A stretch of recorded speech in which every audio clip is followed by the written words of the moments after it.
Hi అండి. Welcome to my channel సరదాగా కాసేపు అత్త కోడలతో.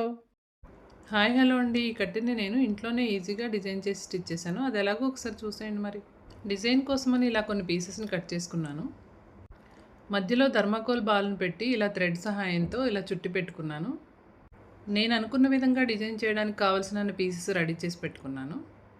మా వీడియో చూస్తున్న వాళ్ళలో సబ్స్క్రైబ్ చేసుకోని వాళ్ళు ఎవరైనా ఉంటే తప్పకుండా సబ్స్క్రైబ్ చేసుకోండి.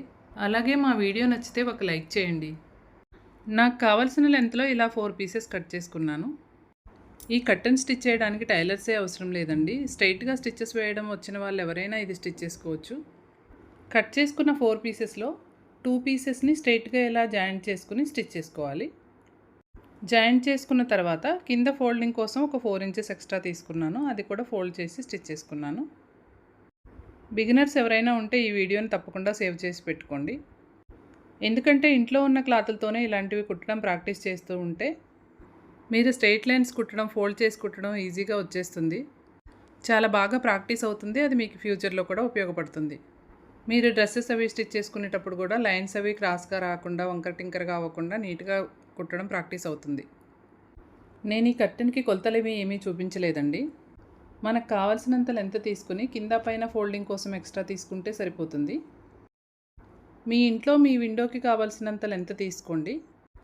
అలాగే కింద పైన ఫోల్డింగ్ కోసం ఎక్స్ట్రా తీసుకుని కట్ చేసుకోండి, సరిపోతుంది. ఇప్పుడు నేను జాయింట్ చేసి పెట్టుకున్న 2 పీసెస్ని ఇలా ఫోల్డ్ చేసి కుట్టుకున్నాను.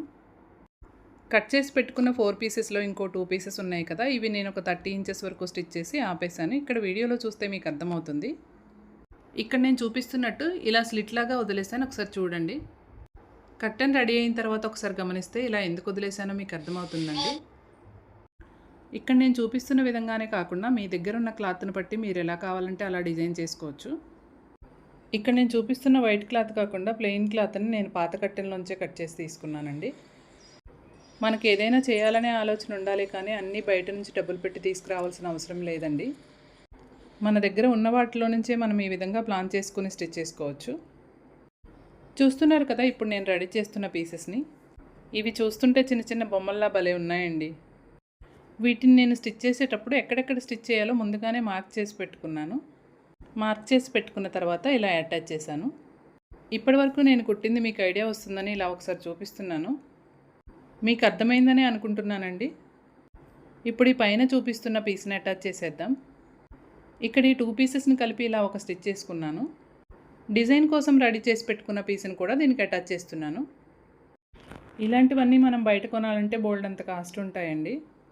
మనం ఇంట్లోనే ఇలాంటివి స్టిచ్ చేసుకుంటూ ఉంటే మనకు కూడా కొత్త కొత్త థాట్స్ వస్తూ ఉంటాయి. మనమే స్టిచ్ చేసుకున్నామన్న హ్యాపీనెస్ కూడా ఉంటుందండి. తప్పకుండా ట్రై చేయండి. మా వీడియో నచ్చితే లైక్ చేయండి. ఇలా స్టిచ్చెస్ వేయడం నేర్చుకోవడం వల్ల చాలా ఉపయోగాలు ఉంటాయండి. బయట చిన్నదానికి పెద్దదానికి టైలర్ దగ్గరికి వెళ్ళాలంటే చాలా కష్టంగా అనిపిస్తుంది. టైలర్స్ కూడా వాళ్ళకి వర్క్ ఎక్కువ ఉన్నప్పుడు ఇలాంటివి మనకి చేసి ఇవ్వలేకపోతారు. అలాంటప్పుడు ఇవి మనమే స్టిచ్ చేసుకుంటే చాలా బాగుంటుంది. సబ్స్క్రైబ్ చేసుకునే వాళ్ళు ఎవరైనా ఉంటే మా ఛానల్ని తప్పకుండా సబ్స్క్రైబ్ చేసుకోండి. ఎందుకు ఇంతలా చెప్తున్నానంటే నేను ఫ్యూచర్లో స్టిచ్చింగ్ క్లాసెస్ లాగా స్టార్ట్ చేద్దాం అనుకుంటున్నాను. మీ అందరి సపోర్టు ఉంటేనే కదండి నాకు కూడా కాస్త ఎంకరేజింగ్గా ఉంటుంది.